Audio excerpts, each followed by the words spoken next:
তখন কেরিয়ারটা এই কারণে করেনি যে আমাকে জীবনে অনেক কিছু করতে হবে, সাকসেসফুল ওই জায়গাটা যেতে হবে, অত বড় ডিজাইন ছিল না। আমি কেরিয়ারটা স্টার্ট করেছিলাম যাতে লাইফে কেরিয়ার না হয়ে থেকে যায়, ওই ভয়টা ছিল। তো শাহরুখ খানকে জীবনে ড্রাইভ করেছে, ও বলছে জীবনে শুধু সাকসেসফুল হওয়ার চিন্তা ভাবনা রাখলেই কেউ সাকসেসফুল হবে এরকম কোনো মানে নেই। সব থেকে বেশি যে জিনিসটা চাই সেটা হলো আনসাকসেসফুল হওয়ার ফিয়ার, যে জীবনটা না আনসাকসেসফুল হয়ে থেকে যায়। তো আনসাকসেসফুল হওয়ার যে ফিয়ারটা আছে, যে ভয়টা আছে, সেটা শাহরুখ খানকে আজকে ওই জায়গায় নিয়ে গেছে, সাকসেসটা বাই করাটা ঘটেছে। তো রাহুলও এটাই ক্লিয়ার করার চেষ্টা করছিল যে যদি কোনোভাবে স্মার্ট ভ্যালুটাকে অবহেলা করে মিস করে দিই, তাহলে কালকে এন্টার লাইফটার এন্ডিংটা কোন জায়গায় যাবে। বুঝে গেল কথাটা কি বলতে? এন্টার লাইফটা মিনিংলেস হয়ে যাবে, এন্ডিংটা খারাপ হয়ে যাবে, আর তখন কিছু করা যায় না। সুযোগ বারবার দরজায় এসে নাড়া দেবে না। এর জন্য দেখা যায় যারা যারা স্মার্ট ভ্যালু, আমি আমার লাইফে যত মানুষকে দেখেছি, তো স্মার্ট ভ্যালু মিস করার পরে কাউকে আমি দেখিনি কিছু করে দাঁড় করাতে পেরেছে। খারাপ দেখেছি, ভালো দেখিনি, কারণ লজিক নেই না, ভালো হওয়ার কোনো লজিক নেই। স্মার্ট ভ্যালুটা ছাড়ার পরে যেই ভালো হওয়ার কোনো আমি আজ পর্যন্ত লজিক দেখলাম না। খারাপ হওয়ার অনেক লজিক আছে, ব্যাটিং করে খারাপই হয়। আজকে যেমন আছে, আজ থেকে 10 বছর পরে খারাপই হয়। আমরা যখন স্টার্ট করেছিলাম আমাদের উপরে অনেক সিনিয়র ছিল, তো তাদের হোক বা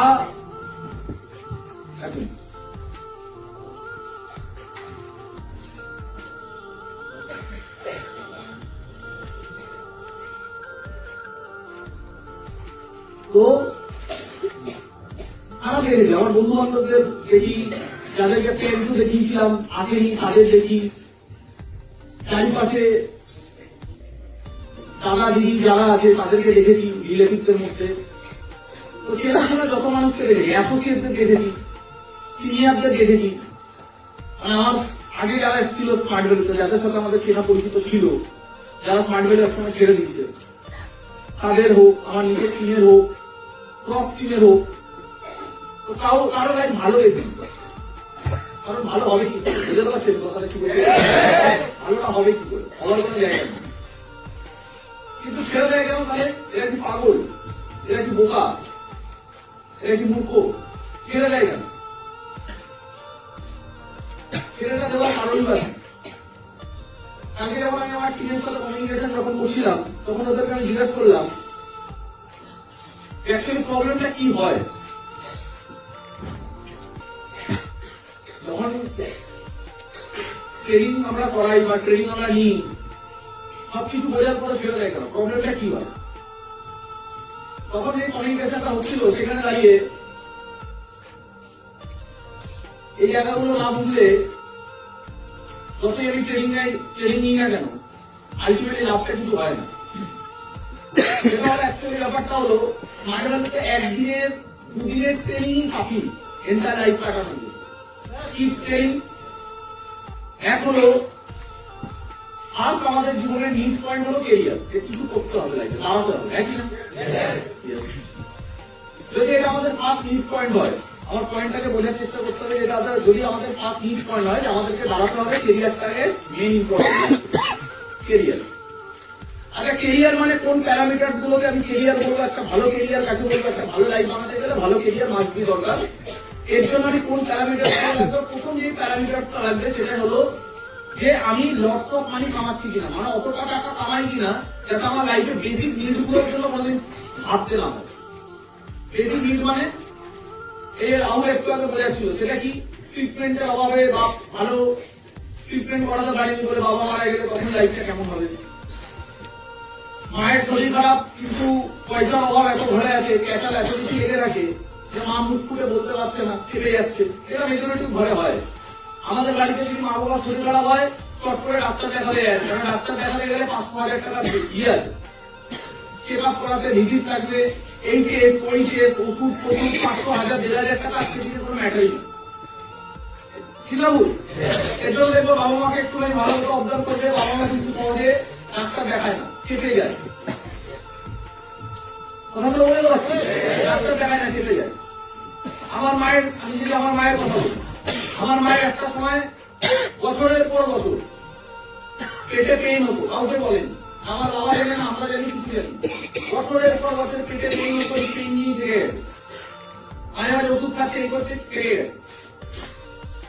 তো একটা সময় পর গিয়ে কোনো কারণে ট্রিটমেন্ট করানো হয়, তারপরে বোঝা গেছে যে তার ভেতরে কত রকমের প্রবলেম, এগুলো চেপে চেপে চেপে চেপে আরো বেড়েছে। সেটা একটা গরিব ফ্যামিলির কন্ডিশন। এই কিছুদিন আগে রাজুর মায়ের ঘটনা শুনছিলাম, সেম, ওর মারও সেম, চেপে চেপে চেপে চেপে। কেন করে এগুলো? বাবাদেরও তাই করে। কেন করে? কারণ 1,500 টাকাটা না বিশাল বড় ম্যাটার। যে কোথাও দেখাতে গেলে 1,500 টাকা খরচা আছে। 1,500 টাকা অনেক বড় জিনিস।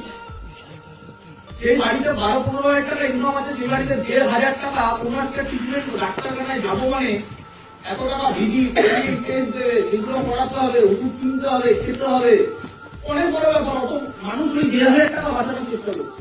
এগুলোকে বলে অভাব, এগুলোকে বলে অভাব। কথাগুলো বুঝতে পারছি? তো আগে আমাকে বুঝতে হবে এবার জীবনটায় বেশি দিন করার জন্য যেন প্রবলেম না হয়। আরো পড়াশোনা নেই, পয়সার অভাব। পড়াশোনা মানুষ ভালো করতে পারে না, পয়সার অভাব।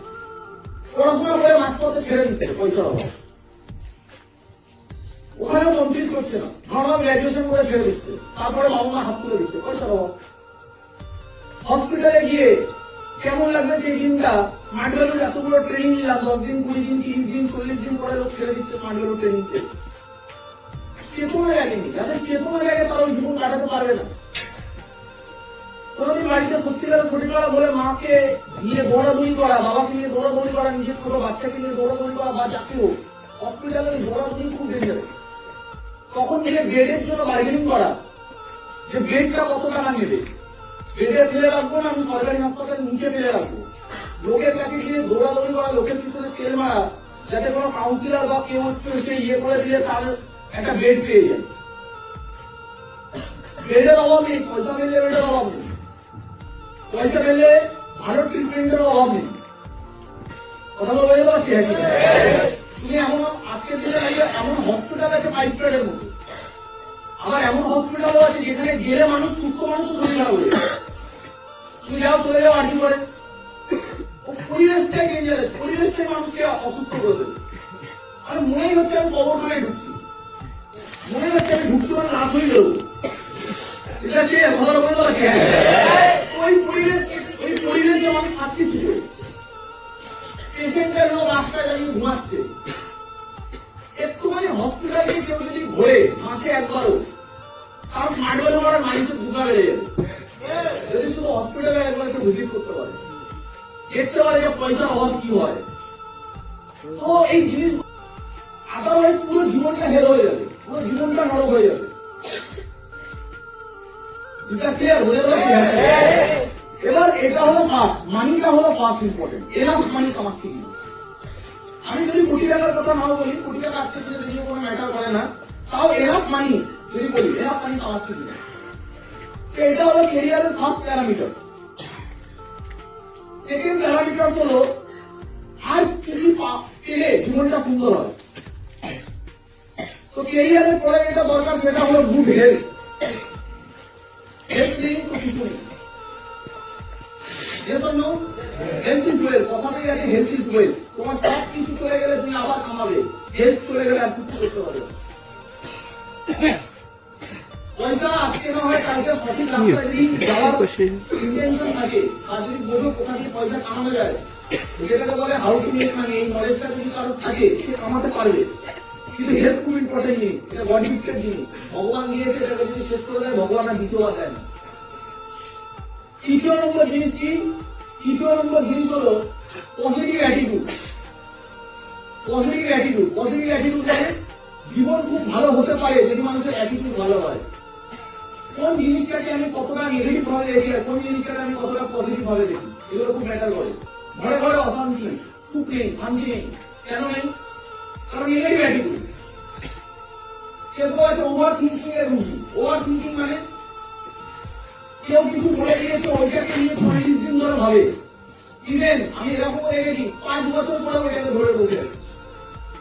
রিলেশনের তিক্ততা আছে, মাঠের তো পাই হয়, কারণ আমরা ওখান থেকে উঠে এসছি। কে কি বলে দিল, কে কি বলেছিল, ওটা নিয়ে ভেবে ভেবে ভেবে ভেবে ভেতরে একটা রাগ পুষে রাখে, বীজ পুষে রাখে। মাইন্ড কত সুন্দর জিনিস, কত অদ্ভুত জিনিস, বিরাটুল্লাহ জিনিস।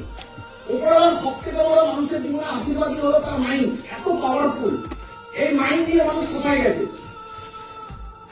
একটা সময় মানুষ গাছের ছাল পরে থাকতো, জন্মদিন পড়া হতো। ওই মাইন্ড থেকে আজকে সে মহাকাশে জার্নি করছে, মানুষ অন্য গ্রহে যাচ্ছে, মানুষ সমুদ্র পাড়ি দিচ্ছে। এজন্য মানুষ চাকা আবিষ্কার করেছে। আগে মানুষ পাথরে পাথরে বসে আগুন জ্বালাতো, সেটা থেকে মানুষ নিজেকে কোথায় নিয়ে গেছে। মানুষ রকেট সায়েন্স আবিষ্কার করেছে, মানুষ কত সূত্র আবিষ্কার করেছে। আজকে দুনিয়ার টেকনোলজি কোথায় চলে গেছে, আজকে এআই মানুষ আবিষ্কার করেছে। আজকে না জানি মানুষ আরো কত কিছু করবে। তার মানে মানুষ কোথা দিয়ে করছে এইসব? এই মাইন্ড দিয়ে। আর কিছু মানুষ আছে এই মাইন্ড পাওয়ার পরেই সে জীবনে 100 কোটি টাকা কামাবে এটা ভাবতে পারে না, সে জীবনে কোটিপতি হবে এটা ভাবতে পারে না।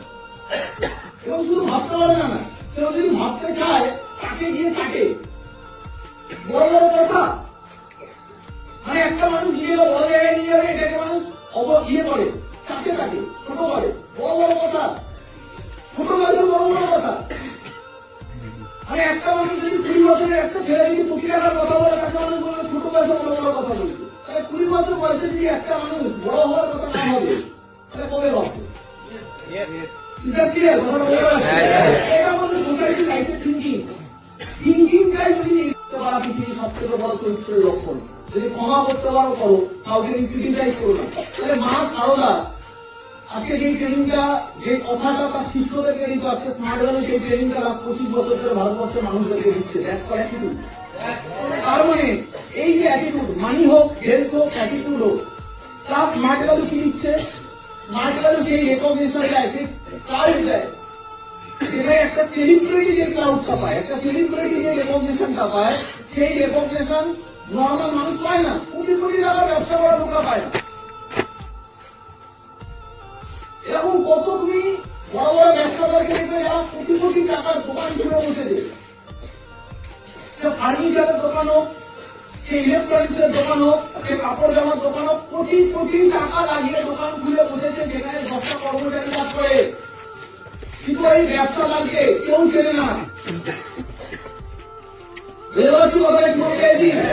বছরে 10 কোটি কোটি 30 কোটি টাকা টার্নওভার হয়, ব্যবসাদারকে কেউ চেনে না। ওর 10টা এমপ্লয়ি ওর জন্য হাততালি দেয় না, ওই ক্রাউড পায় না। ও রাস্তা দিয়ে যেরকম ভিড় করে মানুষ সেলফি তোলে না। ওটা শাহরুখ খান পায়, ওটা রোনাল্ডো পায়, ওটা বিরাট কোহলি পায়। এটা ক্লিয়ার? ওটা নরেন্দ্র মোদী পায়। ওই সেলিব্রিটি ক্রাউড, ওই সেলিব্রিটি ক্রেজিনেস, মানুষ হচ্ছে ক্রেজি, ওই লাইফটা সবাই পায় না। ওই দুনিয়াতে 1% মানুষ পায়। আমরা স্মার্ট